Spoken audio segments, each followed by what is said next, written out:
This guy Picasso, it's like 3 eyes, 2 noses, They're great pictures to get you over any kind of feeling that you can't draw. I think this was one of his big points. It's like, I can draw, So the idea here is not the accuracy of the image, but that it evokes in you your goal. Right? So you could make it an actual picture. In other words, you could see yourself doing something, for example. On the other hand, you could also do something symbolic. You could draw a heart, or you could draw a sun, a tree, or something. In other words, for you, and I'm just giving, those are just my ideas, it's your ideas. When you read your goal, what idea or image comes to mind that if you drew that, which I'm going to suggest you render some kind of an image. Again, you externalize that internal idea to some extent. And even though it won't be exactly like your internal pictures, or maybe if you're a trained artist and you have the eye-hand coordination, it will. That's possible too. But the idea is it doesn't need to be. All it needs to be is enough for you to get that feeling. You go, yeah, this represents my desire in this case. And I actually think this is important enough that we're not only going to do this now, I have brought from the Art Mart implements of construction. So we'll pass these around. You get to take a few and pass it on. These are not your personal set. We'll pass that back here. There's some there. Start one of these over here. Look, anybody want to do age regression?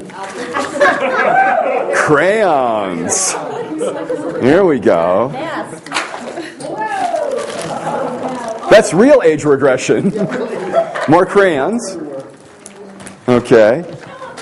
And let's take a few minutes now.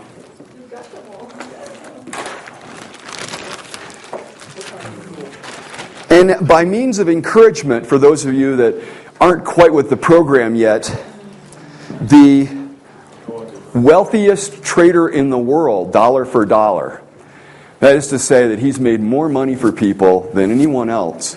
He couldn't draw that well, so instead of drawing his goals, he would cut them out of magazines. He'd go through magazines and cut out pictures and make collages. And he's only made maybe 5,000-6,000% on his money, but you can live on it. And again, it's understanding this above and beyond your everyday concerns. The idea of putting stuff out there for your brain to respond to. So that's what you're doing. You're creating something that you want to respond to.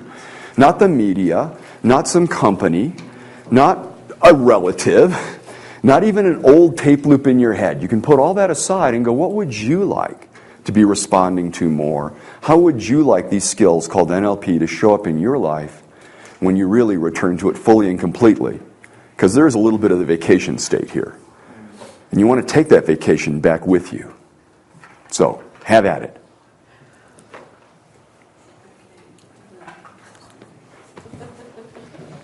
And what we want to do is review the outcome well-formedness conditions.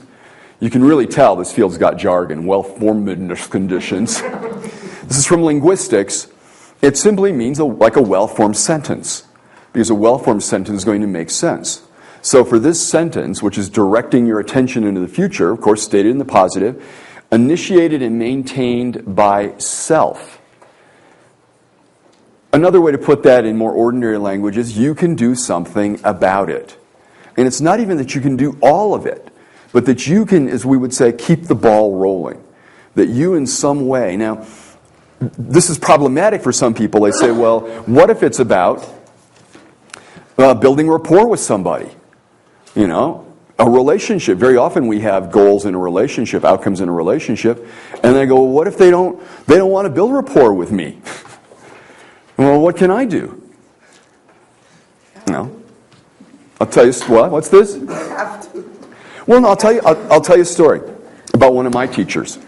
And she, anthropology major, university, she's assigned to work for a professor whom, of course, she has to take, and to put it in the simplest language, he hates women. Yeah. And women shouldn't be in universities. They should be back in the home, back in the kitchen. Yeah, right. Her eyes were rolling too. But there she was, young graduate student. What's she going to do? And what she did is the following, is that she was in this office with this guy, and she would just breathe with the same breathing rate he did. While she did her other work, she was secretarial, and he's the important professor, And when he spoke to her, she would speak back in the same rhythm, in the same tones of voice. Not in the sense of copying, but if somebody speaks fast, you speak faster. If somebody's slower, you speak slower. Measured words, professorial words, she would do the same. And she did this, and a couple of weeks passed. And he turned to her and said, I generally don't like women in the academic professions, but I think it's good that we made an exception in your case. Yes, we are glad about that, aren't we? The idea is that even if that hadn't worked for her, but I share it because that kind of persistence does pay off, is that she was still learning more about building rapport and practicing it, even though the other person wasn't responding. So in other words, her goal of creating rapport was initiated and maintained by her. So she kept that for herself in that, instead of going, oh, well, what can you do, It's like Erickson is like, well, what can you do? I wonder what we could do. Of course, this goal then needs to be sensory-based for two reasons. One, as Woody Allen says, you might not think a lot about the world, but it's the only place you can get a good steak.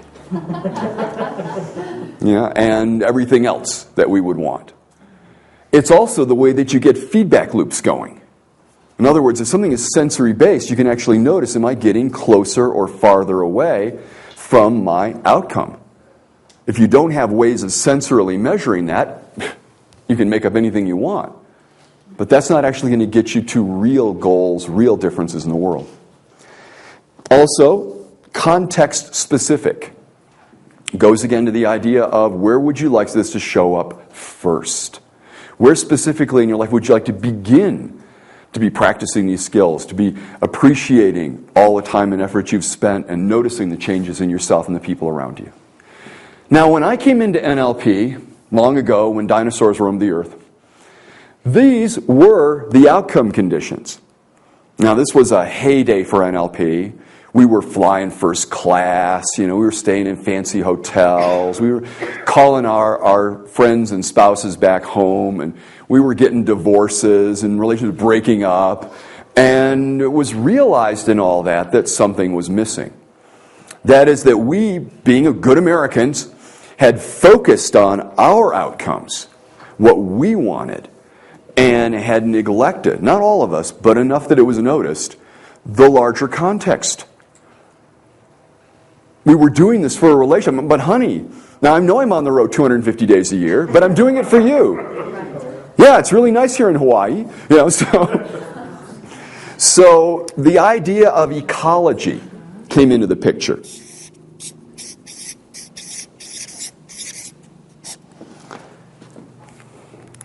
Now, to this day, some people, they like the word ecology or they don't like the word ecology, but they really think of ecology as some sort of constraint on your goals. I have this wonderful goal, and now I have to keep other people,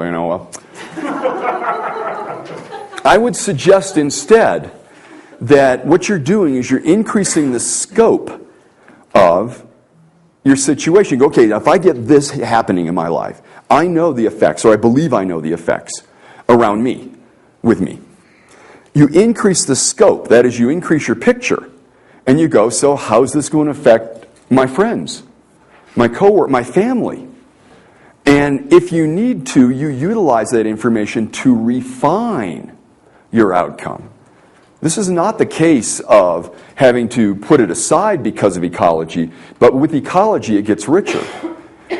I'm reminded of my colleague Gary Schmidt that what he decided is that certain times of the year his family would travel with him. And he would go and stay longer and make it a vacation, and he'd work for a few days in the city, and then his family, he and his teenagers, they'd go, and his wife, and they'd go out and see the city and do things like that. Well, was this more expensive? Yes. Did it make a better quality of life? Certainly. Because then they got a sense of what he was doing. They joined him in his life. They got to see new places. It's a very simple example, but it's the idea he discovered by that he actually had better outcomes than he had before. And there's also the willingness not only to look at the upsides, but to look at the downsides. That is, what happens when you get so busy and you're so in demand that you don't have time to eat or do your laundry or anything else?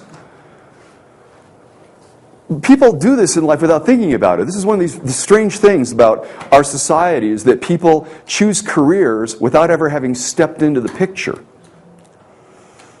A colleague of mine is a lawyer, and she says, you know, I love the law, but I didn't realize that being a lawyer meant people yelling at you on the phone 70% of the time. People are always calling, rah, rah, rah, you know, because that's what you're supposed to do with lawyers, I guess, you know. So there's that. There's about stepping into the picture. Now, a number of you already know that I do work in the financial areas, and one of the first people that I looked at is Jim Rogers. Jim Rogers was the shorter member of the Quantum Fund, George Soros and Jim Rogers. And again, in a 10-year run, they made, was it 2,868% on their money? Too bad the Americans couldn't invest in the fund, wasn't it? And Rogers, for a while, was appearing on financial television. And just people thought he was a hoot because he was from Alabama. And he grew up in a town. His telephone number was 5. You know, and went on to Oxford, by the way. And so he's there, and as a child, he had rickets. So he's actually shorter, and so he's sitting there, and his feet are literally kind of swaying underneath the chair. And some fund manager is holding forth about this stock or that. And Jimmy, he says, so what should I own now? Now, you listen to that, again, neurolinguistics. It isn't like, what should I buy? He steps into the picture. Later I find out from Tom Baldwin, who occasionally, perhaps even today, controls the bond market in the world. And he says there's life before the trade and there's life after the trade. And I bring this up as merely another example from another field where people got an idea. You see, there's life before the goal and there's life when you get the goal. So one of the ways I'm suggesting here of testing for ecology is that you step into that future. And as much as possible, take a moment or 2 or 3 and live it like the lawyer. And if you don't have rich enough representations, what do? Change your goals. No, you don't change your goals. You go out and get them. In other words, if you want to know about being a lawyer, if you want to know about setting up a consulting business, if you want to know about what it means to go back to college as an adult, if you want to know about married life, go buy these people a drink, take them for coffee, get a permission to show up at their office, and build a richer representation of what that will be like. Because you may find that you love the law, but you don't want to practice that kind of law. You want to do something else. You may find that you really like consulting, and you don't want to be the marketing person. These are good things to find out. There are many, many people in the world that want to do these other jobs. Let them. You go for the ones that you want to. And so in that sense, the ecology, both the idea of the expanding the scope, so there's yourself and you expand the scope in terms of the people, you can also expand the scope in terms of time.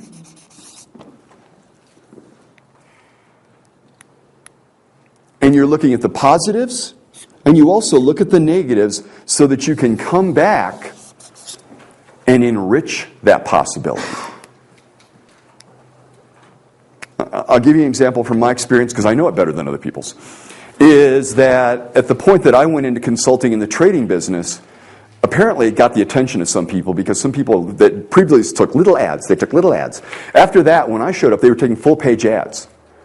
I realized the cost of those ads. And I decided at that point that I was not going to advertise. I went in a complete direction. I said it's completely word of mouth. I did conferences, and I did word of mouth. And my income went up. And I wasn't marketing.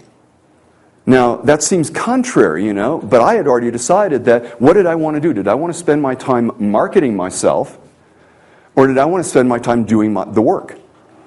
Now, you make your own choices, but my point in the example is that when I checked the ecology of that, and I found that most consultants spent 75% of their time marketing themselves, I went, no, that's not what I want to do. If I want to be a marketing person, I want to go into marketing.